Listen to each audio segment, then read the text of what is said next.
If you wouldn't mind, I'll just stand down here. I'm 6'8", and if I stand up there, it exacerbates the problem. But gosh, I'm honored that you would think of me. Just a couple of other things about me that might be salient. Being an academic is my second career. My first one was I founded and ran a company with several MIT professors in the Boston area where I live to make a set of products out of advanced materials that they had developed. And the company has become quite successful, but I always had wanted to be a teacher. So as the company hit its stride and I was hitting age 40, my wife said, if you're ever going to do it, buddy, you better do it. And so we put this number two person in charge of the company, and I bailed out, became a doctoral student all over again at age 40 with 5 kids. It was really stupid, looking back on it. But in a lot of ways, I'm glad that I did it in that sequence, because as I left the company to become an academic, I brought a set of questions. And it just turns out that questions are infinitely more valuable than answers. And I think had I not wrestled with these things in building my company, I just wouldn't have thought of them. And one of them is, gosh, I wonder why success is so hard to sustain. And in the businesses, if you look across the sweep of business history, most companies, which at one point were widely regarded as unassailably successful, a decade or two later, they're in the middle of the pack and often at the bottom of the heap. And why is success so hard to sustain? And then another one was, I wonder why innovation is so darned hard. I'll just frame it. It's for you as the way I framed it. And that is, venture capital attracts some of the smartest people in this generation. And these guys will get hundreds of business plans every year that they want to, people who think they have a good idea. And so the venture capitalists have to flip through and then throw away 95% of them. But the 5% are ones which, in their wisdom, they think merit special attention. And so they'll study them more deeply. If it still holds water, they will then bring in consultants who are experts in the technology or in the markets and ask them to just study it from their perspective of technology or market interest. And if they put holy water on it, then they'll try to do different scenarios of the future. And after all of this, they'll come just the few that they're going to put money in. And when they put their money in, man, they're certain that this one is going to succeed. And then in the end, only 15% of them succeed. 85% fail. Isn't this a little bit scary? That some of the smartest people you can find go through all of that and with certainty are right only 15% of the time. And this was the puzzle. Is innovation truly a crapshoot that is unpredictable, intrinsically unpredictable?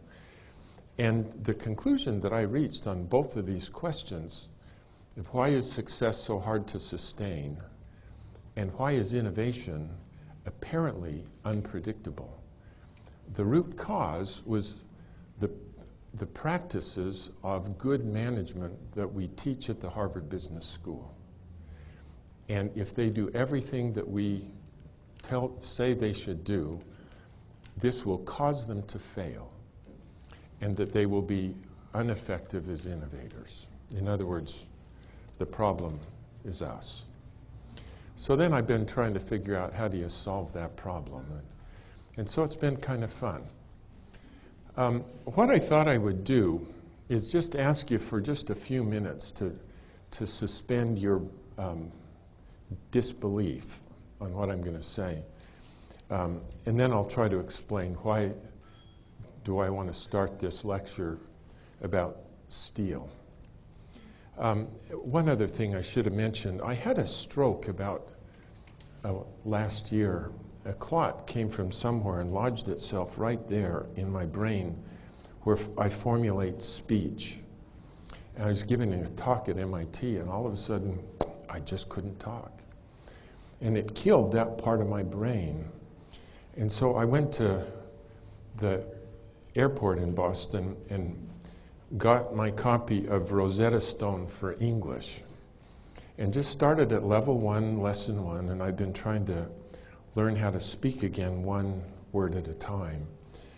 And so you'll see me or hear me say the wrong word, or I can't come up with the word, and if you know the word that I'm looking for, just let me know so we won't waste your time. But you'll also see that I've developed this strange proclivity to look at the floor rather than you. And the reason is that if I look at you, you will distract me. And if I look at the floor, I can concentrate on what the word is. So it's not that I suddenly became shy, but it's just the way my brain will work. Anyway, this is around a question of why is success so hard to sustain? And I think that I don't imagine a lot of you guys have made a lot of steel yet in your lives. And in one way, it has nothing to do with the future of education, but in other ways, it says everything about the future of education. So historically, most of the world's steel has been made, as in the upper left, in massive integrated mills. Whoops.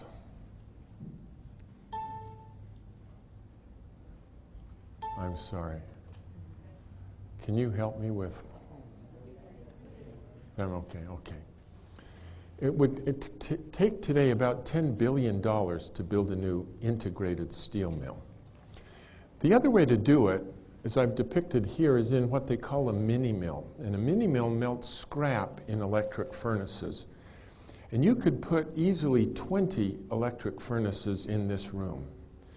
Because you can make steel in such a small chamber, they don't have to scale up the downstream steps, and that's why they call these things mini-mills. The most important dimension of a mini-mill is that you can make steel of any given quality in a mini-mill for 20% lower cost than you can make it in an integrated mill.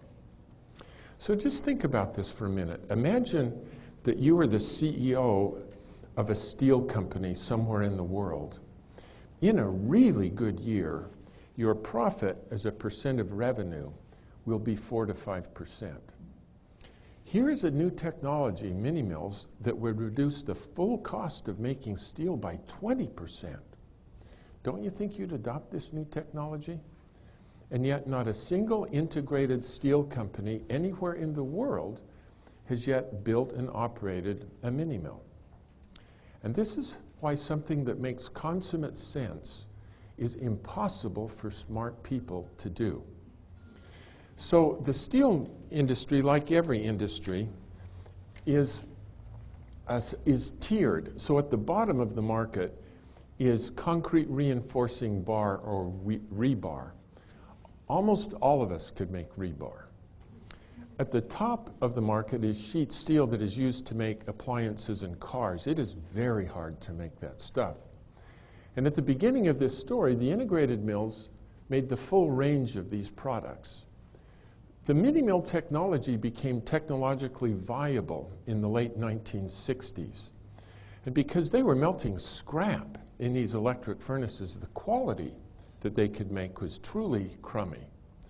And in fact, the only market that would buy what the mini-mills made was the rebar market down at the bottom, because there are almost no specifications for rebar anyway. And then once you buried it in cement, you couldn't verify whether it had met spec or not. And so it was a perfect market for crummy products. As the mini-mills attacked that tier of the market, the reaction of the integrated mills on the left was they were just relieved to get out of the rebar business because it truly was a dog-eat-dog commodity. Their gross margins were only 7%. And it just didn't make sense to try to defend the rebar position when if they focused their assets on the angle iron and thicker bar and rod, they could generate 12% margins. And so as the mini mills expanded their capacity, the integrated mills just shut those lines down. And an interesting thing then happened. As the integrated mills lopped off the lowest profit part of the product line and added up the remaining numbers, their profitability improved as they got out. The mini mills, because they had a 20% cost advantage, they made tons of money as they got in. So they're quite happy with each other. And they were quite happy with it until 1979. That was the year when the mini mills finally succeeded in driving the last high-cost integrated player out of the rebar market. If you look at what happened to the price of rebar in 1979, the price collapsed by 20%. And it turns out that there's just a subtle fact about strategy that nobody thought about before. And that is a low-cost strategy only works when you have a high-cost competitor in the market. And as soon as they had fled out of rebar, then it was just low-cost mini-mill fighting against low-cost mini-mill in a commodity business. And very quickly, competition drove prices down to the point where nobody could make money. So what are these mini-mills going to do?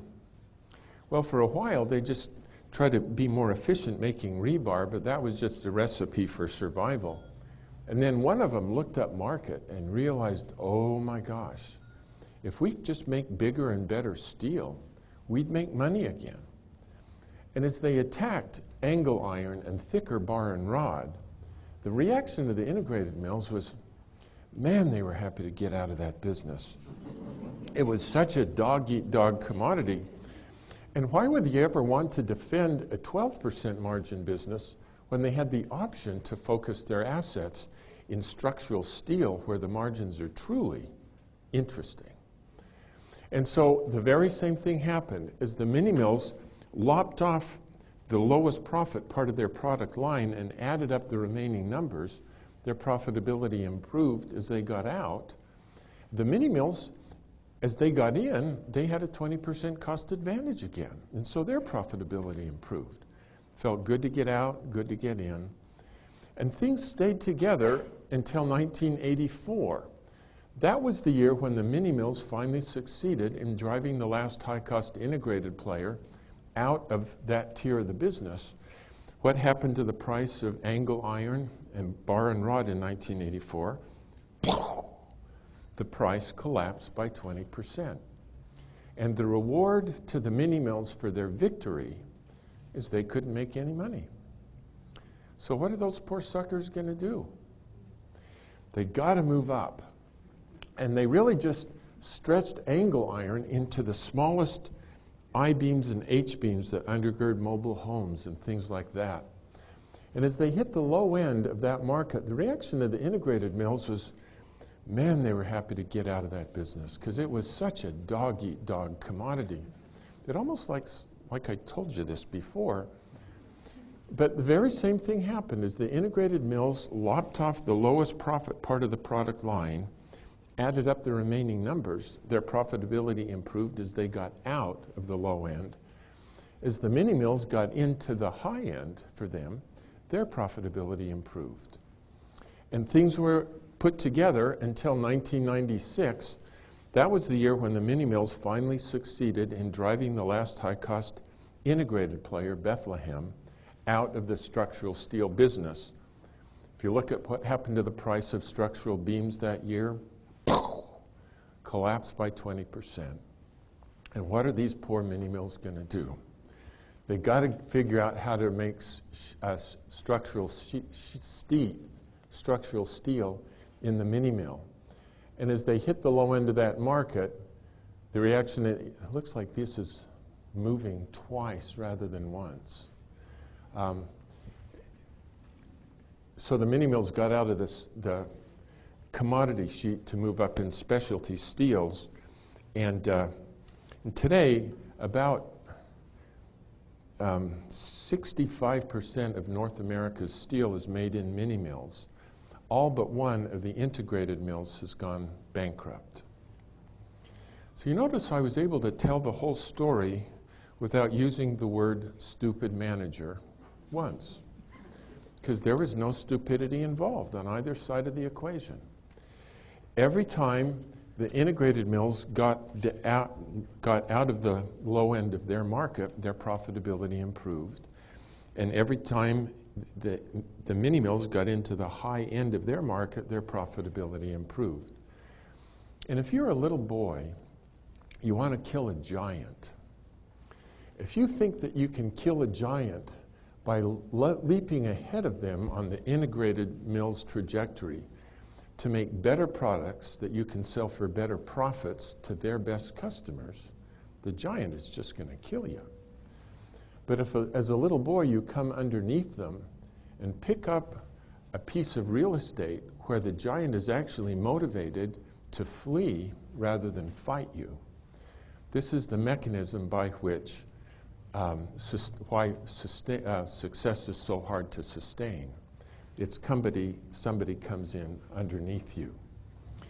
Now, can you think of other industries around the world where this same thing has occurred? Somebody comes in at the bottom of the market and then cleans it out. Somebody said autos. Yeah, I don't know if you remember, there's a company called Toyota around. And they did not enter the American car market with Lexuses. They came out in the 1960s with a rusty little subcompact called a Corona. And then they went from a Corona to Tercel, Corolla, Camry, Avalon, 4Runner, Sequoia, and then a Lexus. And General Motors and Ford were up there on the integrated steel business, making big cars for big people. And they'd look down there and see Toyota coming up after them, and they'd say, you know, we ought to go get those buggers. And they'd send down a Chevette or a Pinto. But then they would compare the profitability of these little subcompacts with the profitability of making even bigger SUVs and even bigger pickup trucks for even bigger people. It made no sense to defend the least profitable part of the business when they had the option of investing up there. And now it's clear that they should, 30 years ago, have been worried about this stuff. But essentially, this process that we call disruption, where somebody comes in at the bottom of the market and moves up, has essentially finished Detroit off. Who's killing Toyota? They do not feel as if they're being killed, incidentally.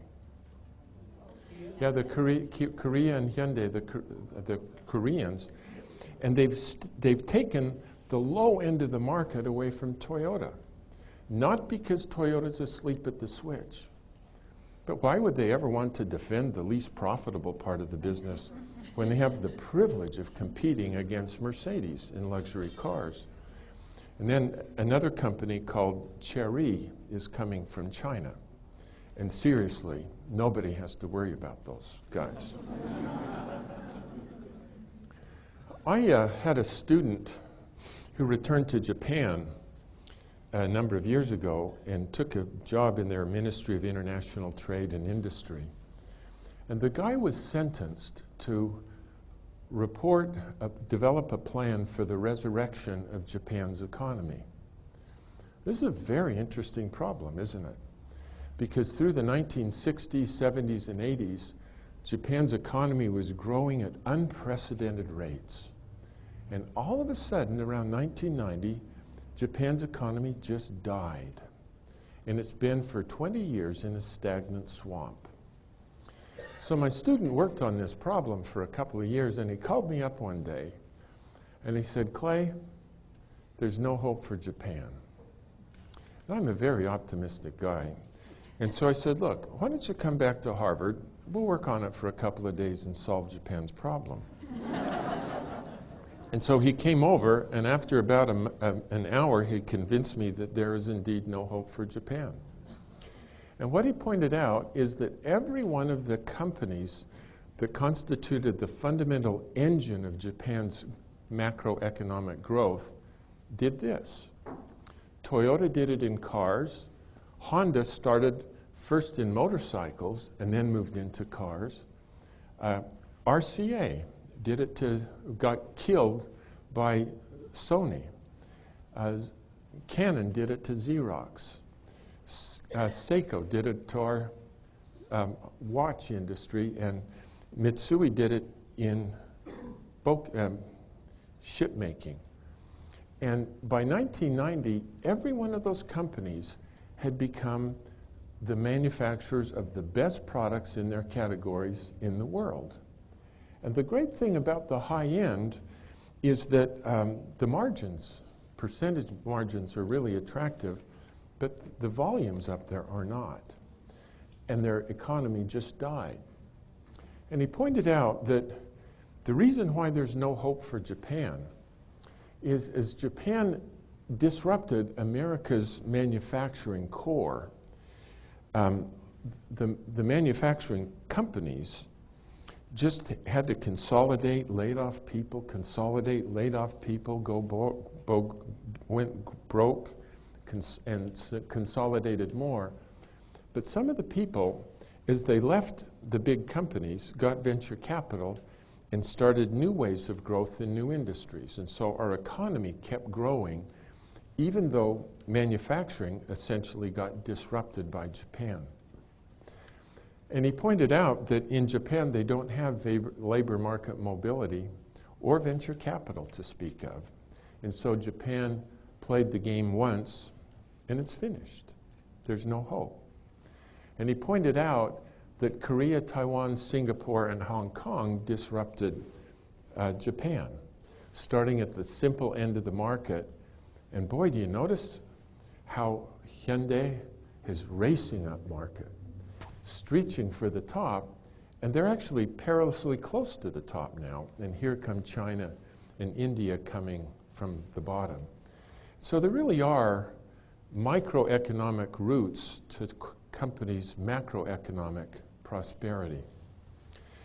Well, part of my course at the Harvard Business School is we look at phenomena in industries or companies through the lens of a theory like this. And this is what we would call a theory of causality. What causes this to happen is the pursuit of profit. And so we try to put on, and we call this a theory of disruption, put it on like a set of lenses and examine another company or another industry to see, can we understand why this company got in trouble and then what to do about it. And I ask the students every class to come to class having studied the theory, this one or others, and I want you to come to tell Clay what's wrong with the theory, what it doesn't explain, because a good theory can only get better if people figure out what it doesn't explain. And so about 5 years ago, a student came in and said, Clay, this doesn't happen in hotels. And oh my gosh, he was right. It doesn't happen in hotels. And it took me about 5 years to figure out what was going on.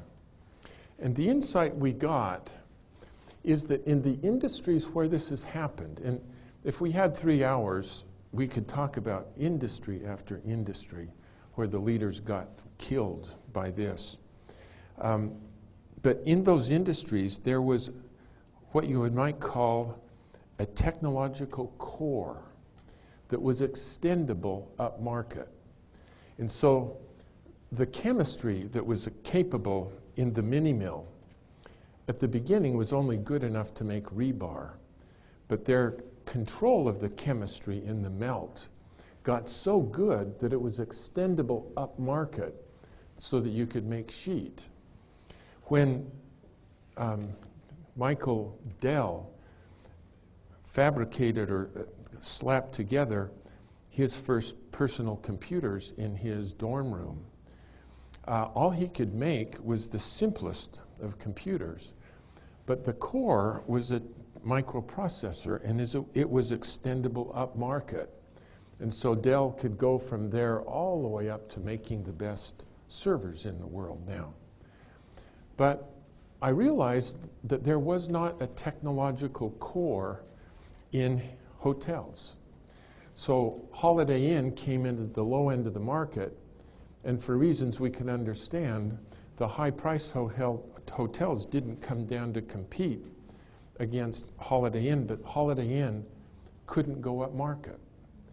And McDonald's came in at the bottom of the market, and for reasons we understand, the high-priced restaurants didn't compete against McDonald's, but McDonald's has not been able to move up market.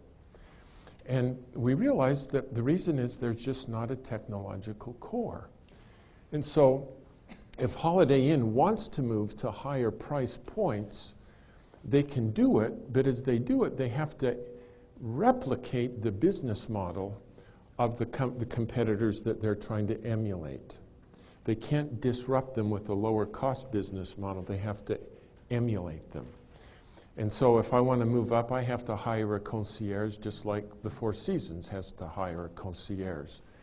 They replicate rather than disrupt. And this then was very helpful for me in looking at the future of higher ed.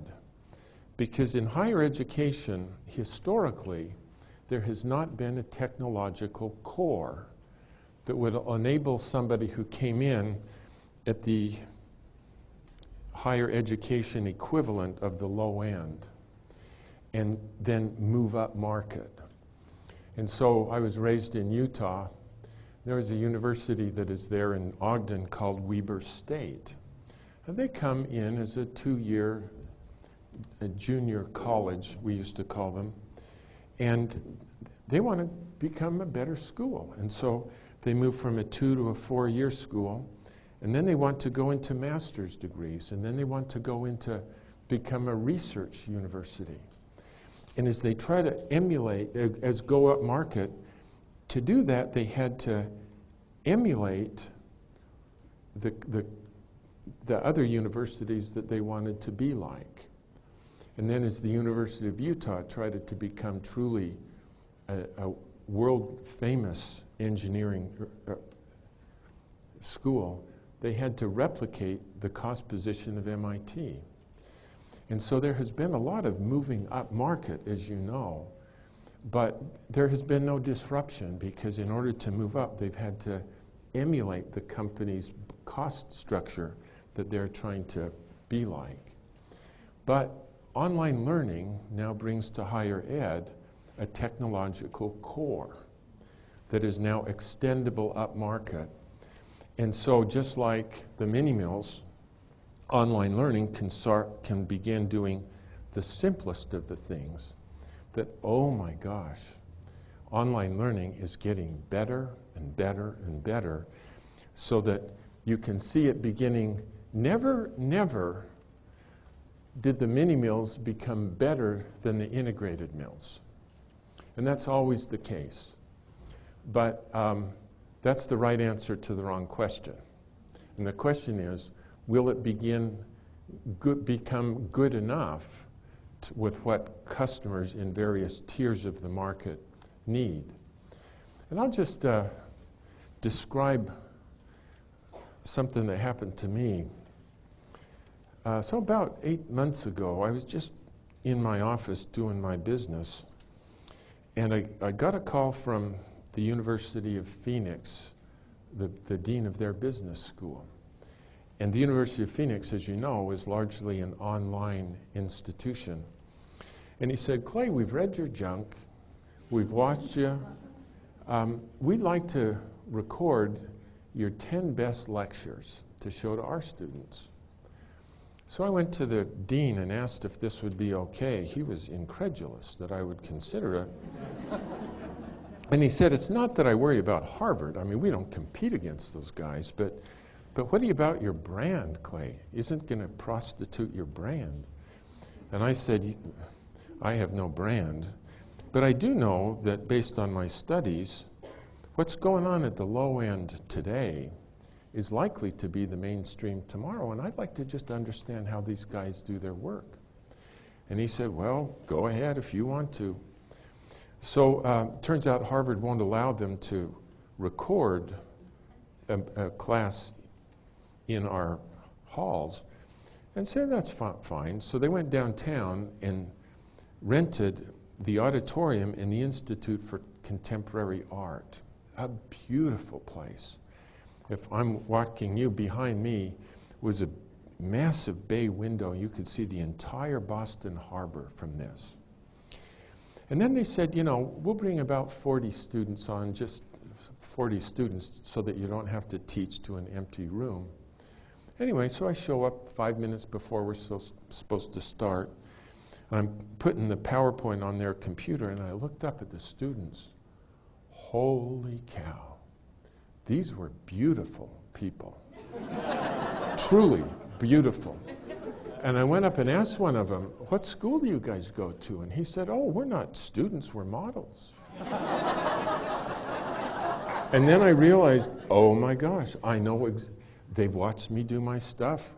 Regularly, Clay gets boring. And when Clay goes down, we need to pan the audience who are being paid to pretend that they're interested, you know?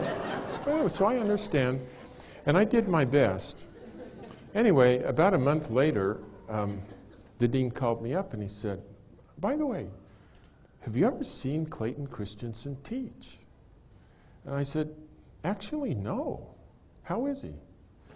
And he said, well, watch for yourself. I am not kidding you. Clay Christensen is unbelievable. I have never listened to any professor who is so cogent, meaning not a single word was lost. Everything just fit together. And it wasn't boring stuff like this. Clay's presentation was three-dimensional, active. It even had music in the background. And as the Minimills got into the sheet steel business, the music came to a crescendo, you know. I am not kidding you. If you ever want to know how Clay Christensen is, watch this. So I asked him, geez, well, how many of your students are you going to show this to? And I said, well, right now we're thinking that we'll show it to all 135,000 of our full-time MBA students. And I said, oh. I thought Harvard was, I think we're the second biggest in business, aren't we? We bring in 900 a year. And he said, I know. There's a concept in business that I think has kind of dropped out of your consciousness.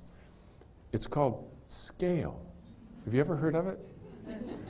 And oh my gosh, the Harvard Business School, you might not have noticed this, but we have resources, right? An endowment. But 135,000 students, this is what you call resources. And they spend $350 million a year making their curriculum better. In contrast, Harvard spends $0 every year making its teaching better. We spend a lot on research, but this thing that teaching, you know, is just not what we do. And all of a sudden, I just realized that this technological core that has come into higher ed, the fact that in our past, higher disruption was never been disrupted, in fact, was never happened. But in the future, I worry about it a lot. Now, just another piece from our research. So you can diagram the history of almost all industries through a lens of this diagram where I've got concentric circles. And the one in the middle represents customers who have the most money, and the most skill. And then as you go to the larger circles, they represent larger populations of people who don't have as much money or as much skill. Almost always, the industries begin at the beginning, in the center, because the first manifestations of the product are so complicated and expensive that only the rich have access. And so if you go back in the history of computing, the first manifestation of digital computing was what we called the mainframe. These are massive machines that filled a whole room. They cost $2 million. So only the largest universities and the largest corporations could have one. Then the personal computer emerged, and that reduced the cost from $2 million to $2,000. And plain old folks like you and I have then access to it. And then the smartphone made computing so much simpler and more affordable that everybody can just take computing with them in their pockets, not just in America, but around the world. And almost every industry where something that started out as inaccessible and very expensive, that became affordable and accessible, went through this process. And in the process, the market grew remarkably by making it affordable and simple. Interestingly, the people in the middle never were the leaders in moving out because of disruption. So I want to just go through one other history to help you illustrate why this happens the way it does, and then we can look at the lens, through this lens, at higher ed again. So one of the most important examples of disruption in history was the disruption of the vacuum tube by the transistor in the 50s and 60s. And it takes a little bit of gray hair here to remember this, but prior to about 1965, almost all consumer electronics products like televisions and radios were made with a technology called vacuum tubes, and they were the size of a child's fist. And a TV had about 20 of these in it, and so the television was bigger than this podium here. It had to sit on the ground. In today's money, it cost $3,000 to $4,000. So only the rich could have one of these things, and they generated a lot of heat. The transistor was disruptive because it couldn't handle the power required to be used in making these massive televisions, and the radios sat on the credenza in your dining room. Every one of the vacuum tube companies, and these are the giants of the industry at the time, RCA, Zenith, Westinghouse, General Motors, they took a license to the transistor, but they framed it as a technological problem. In other words, the new technology can't handle the power to be used in the market. And so they took the license into their labs and tried to make the technology good enough that it could be used in the market. And in today's money, they spend about $3 billion trying to make transistors good enough to be used in the market. While they were working on this problem, out here, and I'm using the words competing against non-consumption, meaning innovators came out in this direction with disruptive applications that made televisions and radios so simple that a whole new population of people could now buy one. And that's what I mean by competing against non-consumption. So the first application was the hearing aid in 1951. It was an application where you couldn't actually make that with vacuum tubes. And then in 1955, Sony introduced the world's first pocket radio. And I hate to ask this question of you, Warren, but do you remember those things? They were crummy, you know. But Sony sold its pocket radio. It cost $2, fit right in your pocket. It had a tinny sound, static laced, but they sold it to the rebar of humanity, people that we call teenagers today. And it allowed teenagers to do something that was never possible before, and that is to listen to rock and roll outside of the earshot of their mothers. And they were delighted with the crummy product because it was infinitely better than nothing. Had they tried to sell that to my parents, it would have been judged as a crummy product because relative to the RCA, it truly was crummy. And my brother and I grew up in Salt Lake, we bought one, and we had to face west to the Great Salt Lake in order to get reception. But again, we were thrilled with this. And then in 1959, Sony introduced the world's first portable television. And those of you who remember that, these were very limited things.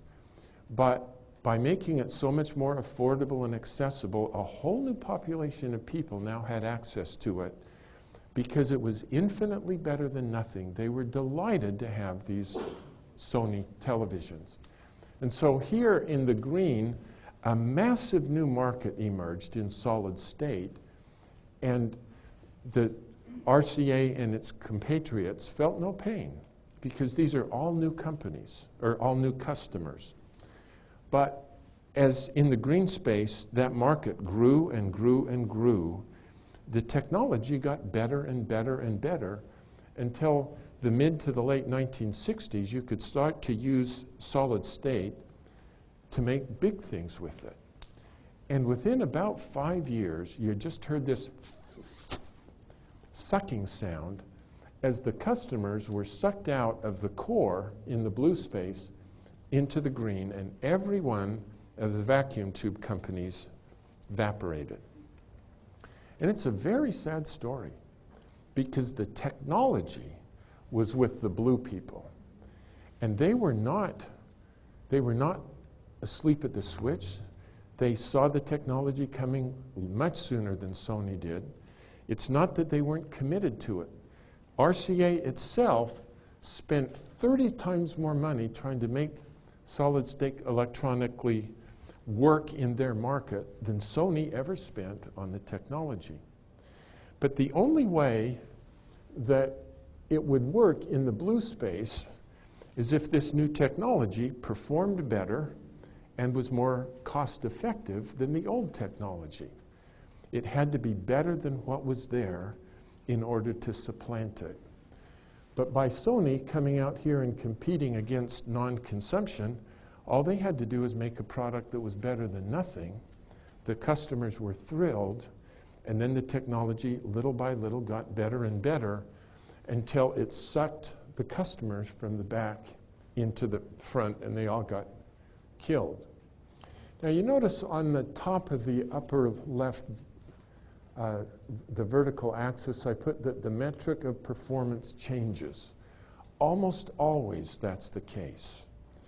And the people in the middle have a tendency to disparage the new approach because it's not as good as the old in the way that they define goodness. And so if you think about how you defined a personal computer on your desktop versus how do we define a smartphone, it's just a different metric of goodness. And in higher education, I think at least for Harvard, in the blue, the way we define performance is defined by the faculty. Did our faculty go to good schools? Do they publish good stuff? And the better resumes we have, the higher we go on the ranking. We measure the number of students per faculty. We won't adjust that for what proportion of the faculty are actually spent teaching, of course. Out here, the online learners, such as University of Phoenix, they have an arcane measure of performance called teaching. and invest massively in this new technology. So turns out, I think, I'm not a missionary for the University of Phoenix. There are a lot of them like that. So Laureate, Kaplan, and you know who they are. Their average student is 36 years old. They're competing against non-consumption. These folks, 3 kids, a job.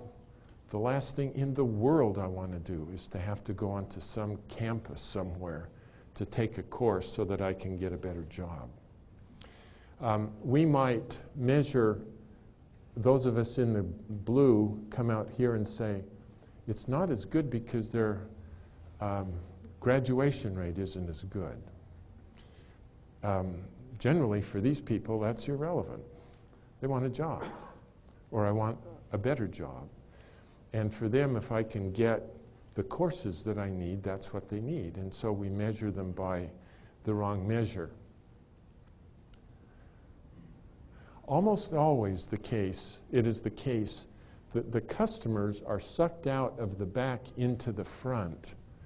It's rare that the technology is sucked from the front into the back. And as the customers leave, then those guys just implode. Now, so I wanted just to scare the pants off of us.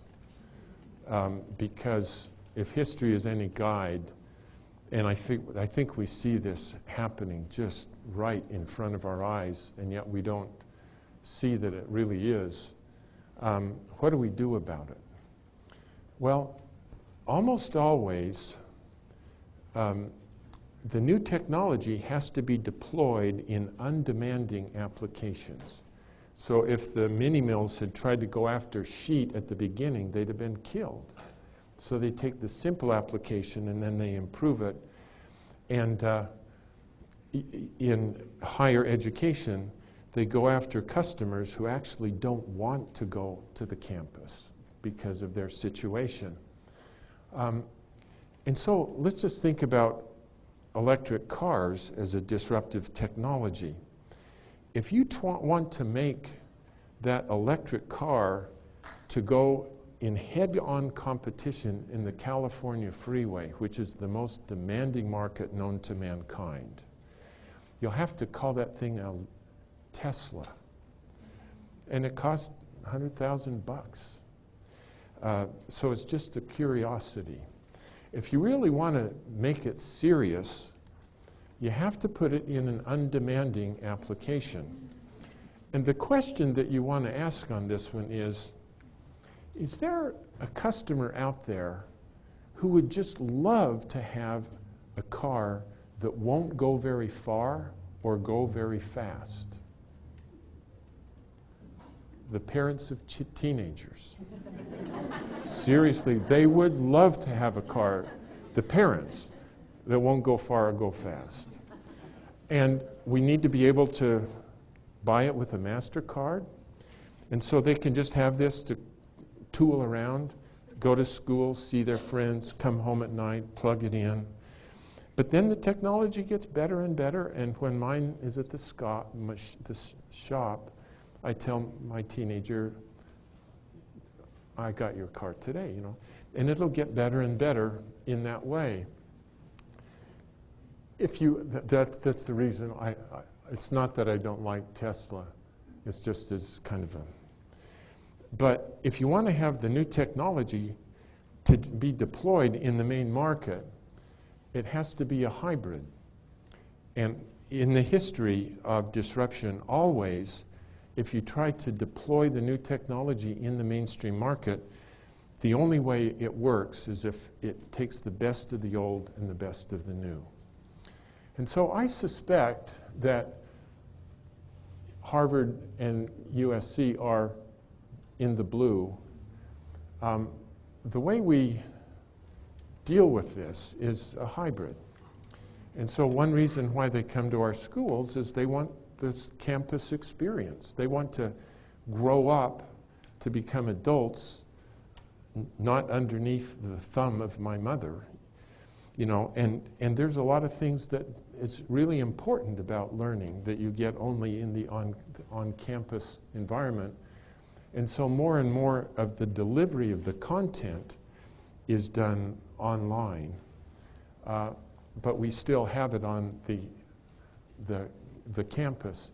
If history is any guide, though, the online campus experience also gets disrupted. And so we could, because they're modular, we could teach the academics could be done online. And then how you grow up, we could join the Peace Corps for 2 years or go to Habitat for Humanity for 6 months. There are actually a lot of things that compete with the on-campus experience. So we actually are not safe from disruption on either side. And I think that most universities, I'm going to come next into a concept of modularity, but the delivery of the academic program and the on-campus experience in the minds of most of the faculty are modular. The academic part, this is why we're here, and I hope somebody's worrying about what they do on campus, but I'm certainly not. And so they're modular, and because of that, they could independently get picked off by competing disruptions. So to back up, I gave a talk about this in an earlier stage of my thinking at Bowdoin College in Maine. It's a lovely college. And as I was at dinner, and the trustees were the ones who were there, the president said, "You see her? She and her husband just gave us $44 million. And interestingly, her connection isn't to Bowdoin, but it's to an English professor who just changed her life." And then he said, "You see him? He just gave us $18 million, and his connection is not to Bowdoin, but of all people, the hockey coach who just changed his life." And he went through at the members of the Board of Trustees that have been so generous to the school, and literally in every case, the connection to the school was a relationship with an individual member of the faculty who changed their life. Oddly, none of the math that they learned constituted this same connection. It was a personal relationship. So I thought about this a lot as I then come back to the Harvard Business School. And for a lot of reasons, I attend all of our reunions. And every 5 years, we bring the alumni back. They think we want them back because we want the connection, intellectual. Really, we want their money, right? But anyway, so I go. And I just try to listen to how they banter back and forth about the experiences at the Harvard Business School that they remember. And there are about 8 of our faculty who come up over and over again in these discussions. And you look back at then, who are these people who remember these professors? And then you look at how much money they give to the school. And I think that these 8 professors generate about 80% of all of the philanthropy that is given our way.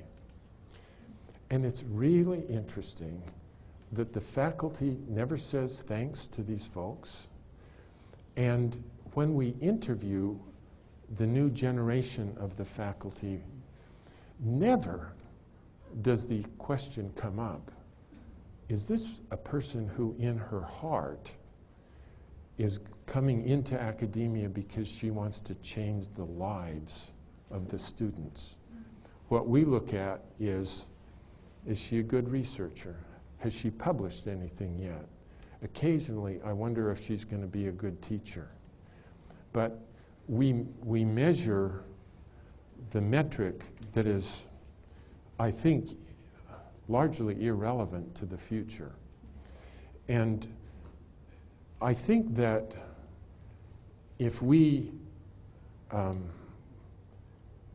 want to negotiate what's ahead, rather having our faculty say, we're here to do research, they make us teach, and I hope somebody's taken care of the online or on-campus experience. We need people who integrate these things all on the same page. And they view what they're here in a holistic way. Because when a traditional competitor integrates these things, it's actually quite hard for disruptors to displace them from the core. And I've been thinking about that, and I just wanted to use that one. So this next one relates to cost. And when I've raised issues with folks in my part of the world about, are we worried about online learning? And I will say it's lower cost. The response is it's not. The University of Phoenix tuition is roughly within 5% what your tuition is. I haven't looked, but I suspect that that's what it will show.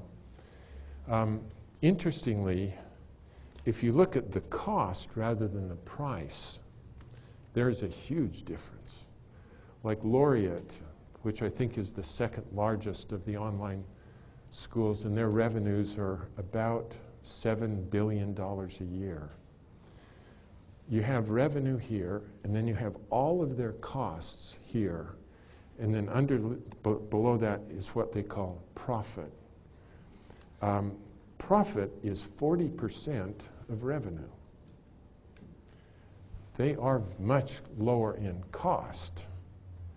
And why this is salient will come up from this one. So my sense is that the government has played a role of putting a floor under tuition. Not a ceiling, but the floor. And the floor is what we would call, in the real world, hydraulic jacks. And so I just got photos here, but let's just think about the competition between you and Stanford. I don't know if that's salient or not. But you guys have never competed on price. The way you compete is you'll build a new building. And the guys in Palo Alto will say, I'll be darned if they're going to have better facilities than us. And so they make a better building, and you see, well, we got to add this program. And they got to say, they're not going to beat us. And they add this, and they bring the Harvard Business School just this year, in January, we announced to our first year, you guys, you don't have to come to class. What we're going to do is we're going to send you all around the world. You can visit 4 nations just to get the better sense of what the world is about, you know. And, oh yeah, it's going to cost $20,000, but you can go into debt. And here's the way you can go into debt, and we'll show them that. And so we don't ever have to compete on price. We compete on being better and better and better. And we really are in an arms race with our competitors, trying to get the best faculty, the best students, the best resources, so that we're the best. And what's going to happen as we keep adding more stuff is, thank goodness, we have Pell Grants and loans, and so we don't have to worry about controlling our costs. We just say, well, tuition next year is this. And then they pay for it. Well, it turns out that in America, there's about $1 trillion of student loans outstanding. Half of them likely will never get repaid. I don't know if you remember this thing that was called a mortgage crisis a couple of years ago. This is of that magnitude. And I hate to say bad things about us, but the actors in the mortgage crisis were these people who originated the mortgages. Because all they had to do is just grab you and convince you that you would be richer if you bought a second home. And I actually don't even want to know what your finances look like. But just fill this out, sign here. I will get a fee for originating the loan, and then we will sell that into a pool of mortgages. And those guys, if you don't pay your loan, they're holding the revenue, the asset that is worth nothing, and they'll go bankrupt and so on. But the originator, I got my fee, and the more mortgages we can originate, the more money I make. And these were bad actors, nice people, but you know. So who are the originators of this crisis here? Ladies and gentlemen, it's us. So we'll keep adding more and more programs here, and our students have to go deeper and deeper into debt. And so they'll call up and say, all right, we've arranged from 4 different sources the funding for my freshman year. And then we say, oh, I forgot to tell you just one thing. Before you come to class, you need to pay tuition for the first semester. And they say, okay, and you know. And so we get the money, and then the minute that we get the money, it gets sold off into a pool, and they may go bankrupt, they may not, who cares, but we got the money.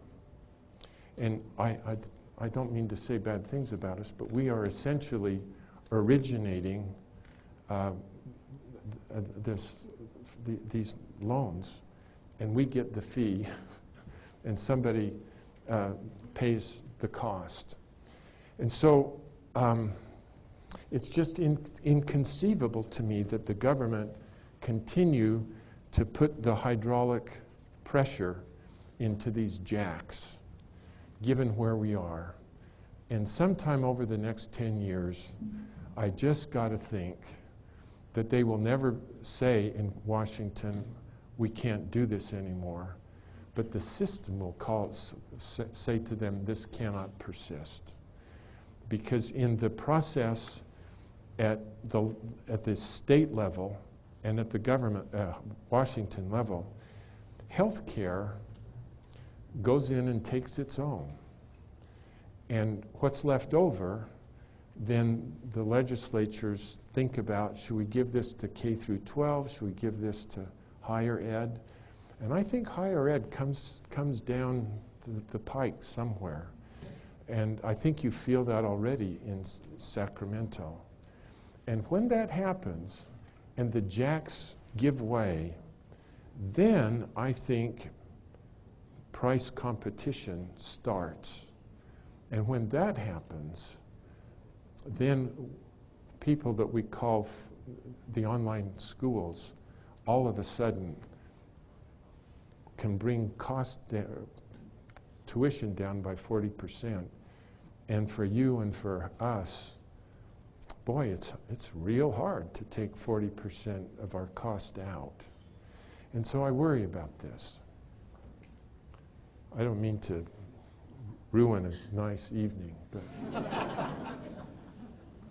so just more stuff that I'm thinking about. So there's a concept in our research that relates to the characteristic of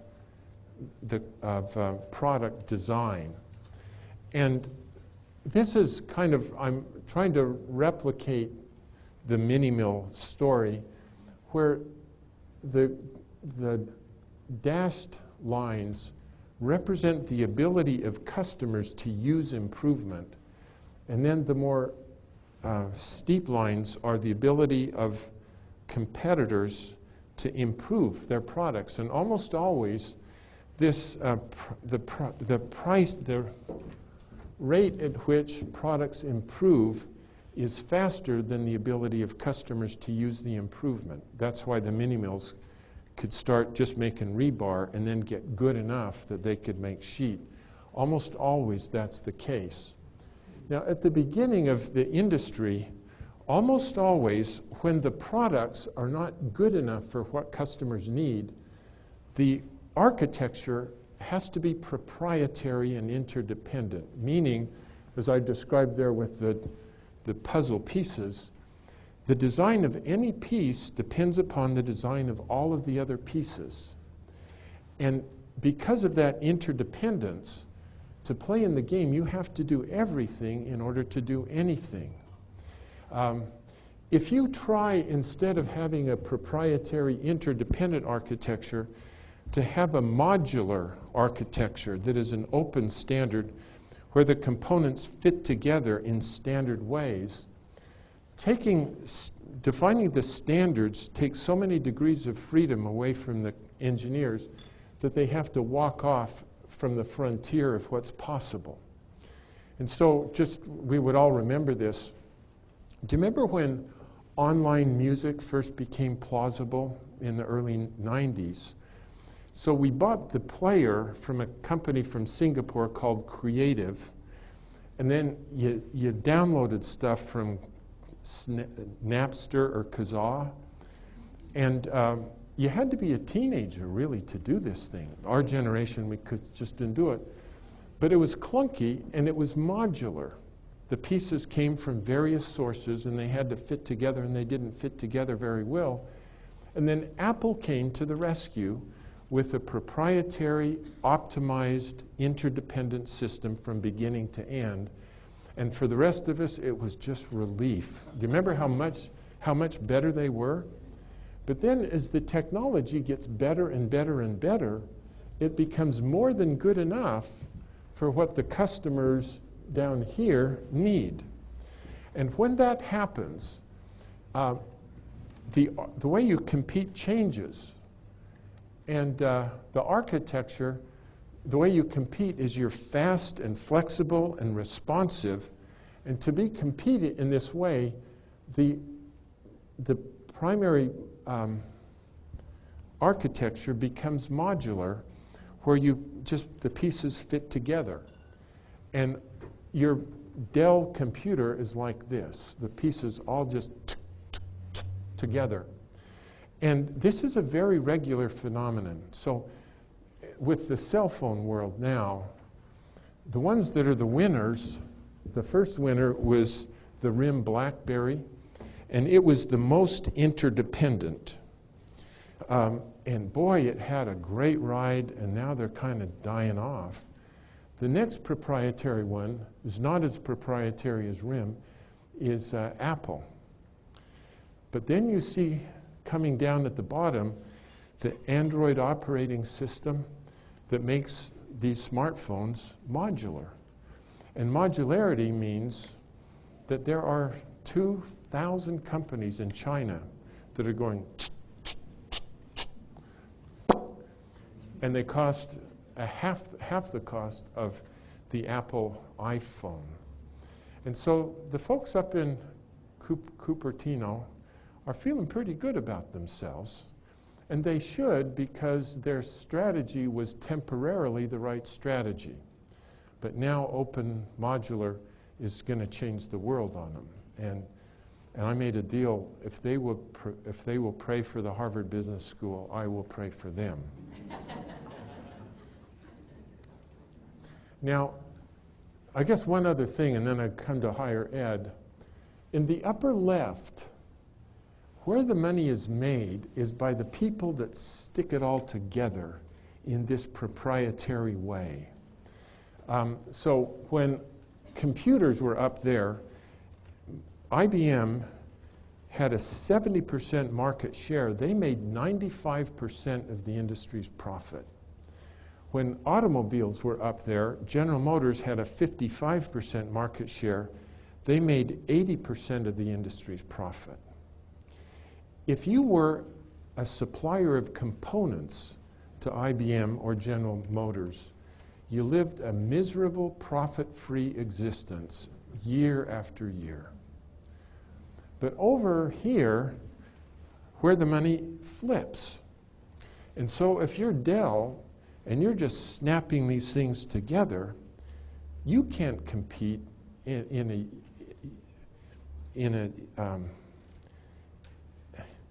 everybody can snap them together. Where the money is made is the components, like Intel Inside, NVIDIA's graphics processor, Windows operating system, because what drives its performance isn't, you can't change the way it snaps together. You can't differentiate that. It's the components where you make the money. So I wrote a piece on this called Skate to Where the Money Will Be, in honor of Wayne Gretzky. Remember when he was working for you here? And somebody asked him, how come you're so good? And he said, oh, I never go to where the money is, where the puck is. We always go to where the puck will be. And that's just kind of a where the money is made now isn't where we want to go for the future. And so what does modularity mean to higher ed? So just imagine that we're going to start Clayton Christensen University. Bad name, but whatever. If I want to build a traditional university, the architecture of academia is interdependent. So if I want to change electrical engineering 311, I actually can't do it unless we change electrical engineering 211, because it's a prerequisite. And I can't say what 311 stands for. There's no standard of competencies or understanding that you got to have at the end of 311, because what you know depends on all of the prerequisites as well as what they do in 411, you know. And as a consequence, you can't accreditate a course. You have to accredit the whole thing. And you have to do everything in order to do anything. And to try to figure out what's this, like, come to kind of standards of competencies or understanding of a course, you may know that we've been thinking about this for quite a long time. And in fact, we'll still be arguing about these questions after the second coming. Because there's no answer to those in an interdependent world. So if I want to create a new college in a traditional way, this is a very difficult hurdle to overcome. But if I just look in the other direction and say, we want to have Clay Christensen University to be a modular school. In one of our first meetings, somebody says, well, who should we hire to teach the introductory course in physics? We go with a few names, you know, whose names are not known by anybody. And then Clay says, do you know there's this guy at MIT, his name is Richard Lewin, just a world-class physicist known by everyone. He actually has an introductory course that he offers online. 5 million students have taken the course. And somebody says, well, is it a good course? And I say, if Richard Lewin says it's a good course, it's a good course. And somebody says, well, what's the standards? Like, what do the students have to show to you know what I'm trying to say. And I said, well, if enough people are asking if they can take Richard's course, I think whatever he says the course is about is what the course is about. And the more people who have their students take his introductory physics course, little by little, inadvertently, a standard emerges. And we didn't have to negotiate with our competitors about what's the standard. The market just happens. And then somebody says, now, who are we going to hire to do accounting? And I say, actually, there's this guy at BYU named Norm Nemro. He's got the first 4 courses of accounting online. I hate to say this, it is so good that the Harvard Business School doesn't teach accounting anymore, because this guy beats the pants off of any of our faculty. And our faculty were quite happy to give away the introductory courses, because our faculty are doing research up with all these esoteric things, you know. And then I think you get what I'm saying.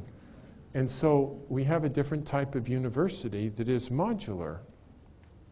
And oh yeah, Clay hasn't yet hired a member of the faculty. But oh, by the way, the people who are teaching our courses happen to be the best teachers in the world. And they were not accessible to just a few people. Now all of our students have access to the best. And somebody says, well, what do your overheads look like? And I said, oh, I never thought about overheads before. But actually, they're really insignificant here. And the last time I was driving, my family, some of them still live in Salt Lake City. The last time I drove from Salt Lake to Provo was about 40 miles. I saw 4 new universities that I hadn't seen before. And these are names of universities on the face of an office building. And their faculty aren't there. But boy, are they great teachers. And I worry about this. But I think the big deal, at least for the Harvard Business School, and I think for you guys, is where the money is made shifts.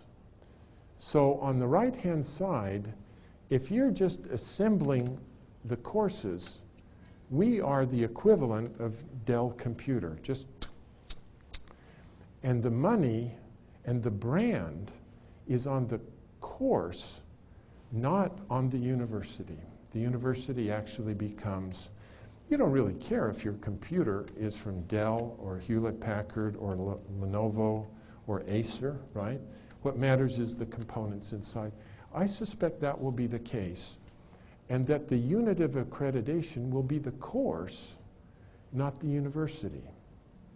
And so it actually almost becomes irrelevant whether I give degrees or not. What really matters is if I delivered the courses. And there's another dimension of it, which is, how do I say this?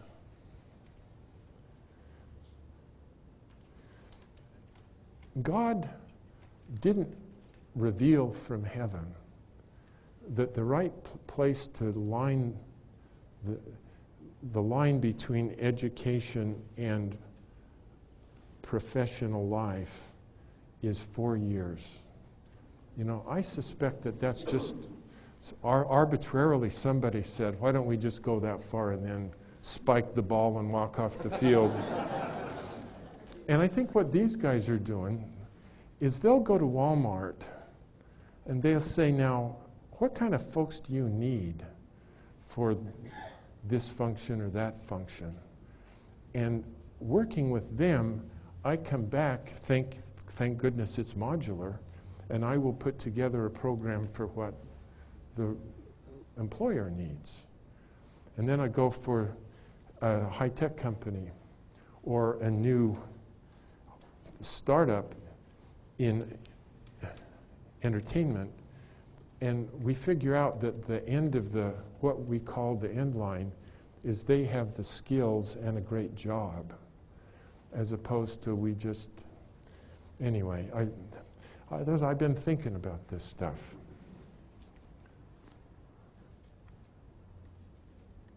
Let's see.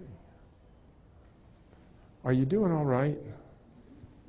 We're supposed to end in 5 minutes, aren't we? Okay. This is a great concept, but that's okay. Questions, comments, criticisms, cannonballs?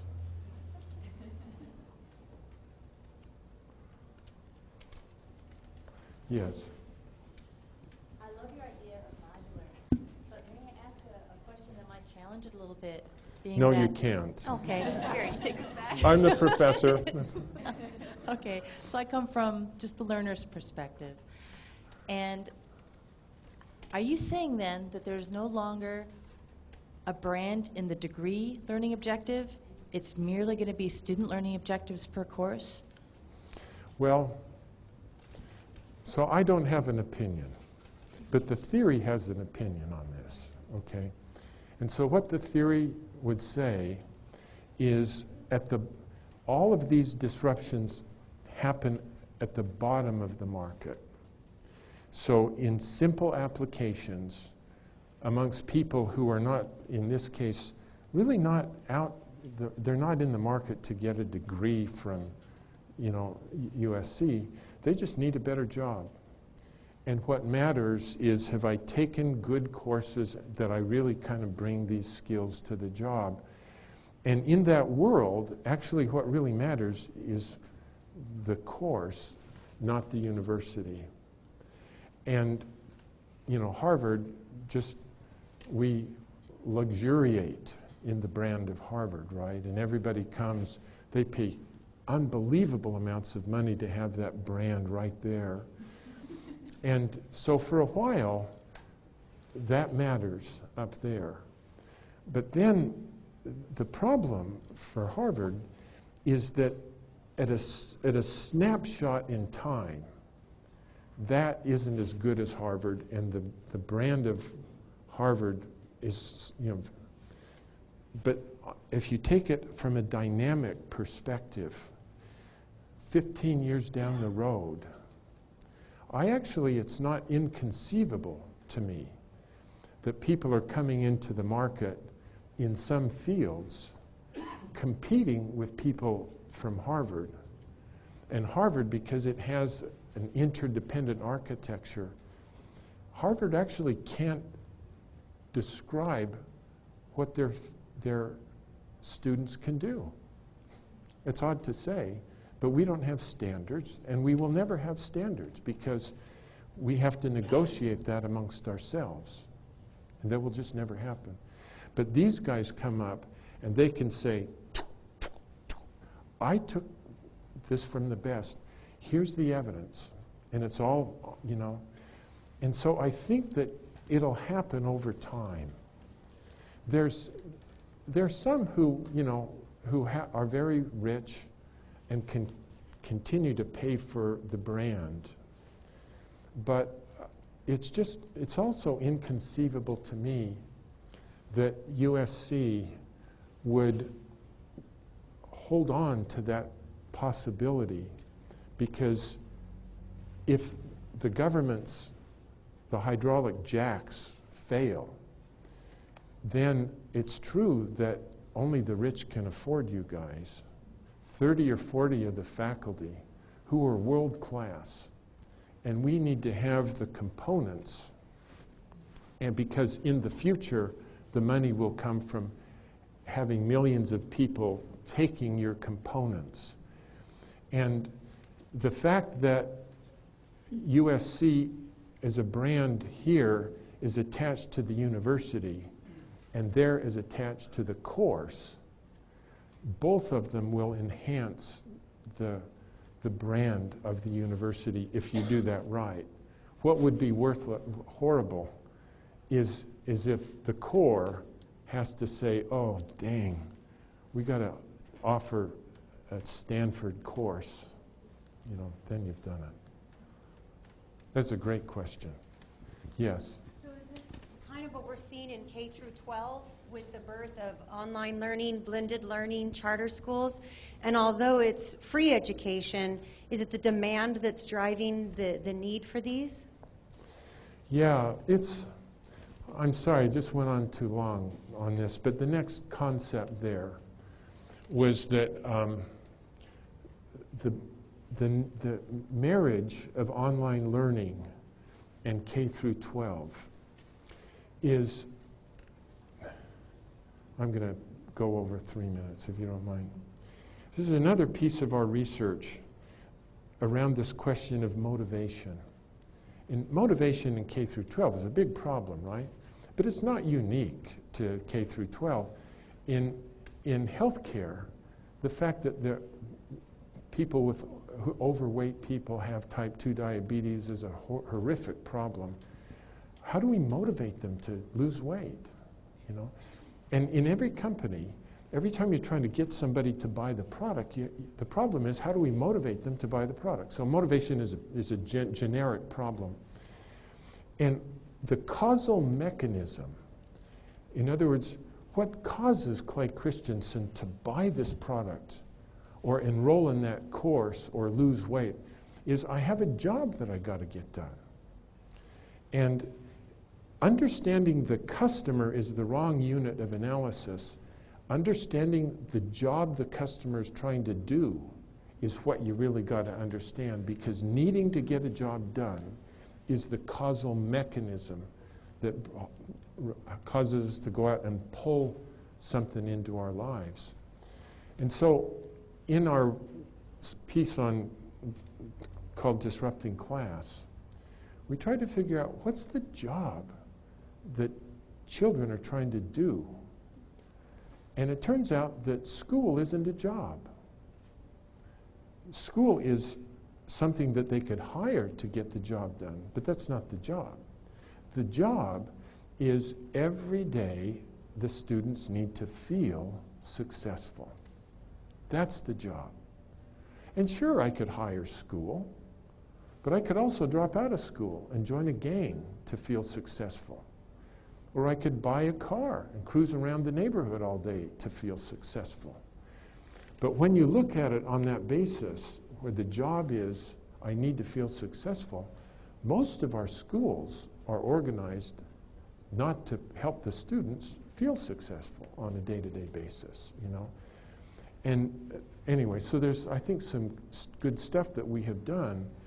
But what it means is that if you can transform the delivery of content to online learning, then the teacher can spend her time as a tutor to the students, but even more importantly, to design projects where they have to master the material in order to collectively complete a really complicated job. And that allows them every day to go home feeling that they're being successful. And so online learning, what the low end means is, of all of the value-adding activity that a teacher can bring to the classroom, to me the low end is the delivery of the content. If I can pass that off to online, then the higher level skills are in tutoring and putting together really engaging courses or projects that cause them to understand deeply the content so that they can solve this. And so it's like we enable the teachers to go up market. It is absolutely not that we want to obsolete the teacher. It just allows them to do so that the school does what the job is. That's a great question. Long answer. I'm sorry. Thanks for letting me do this with you guys.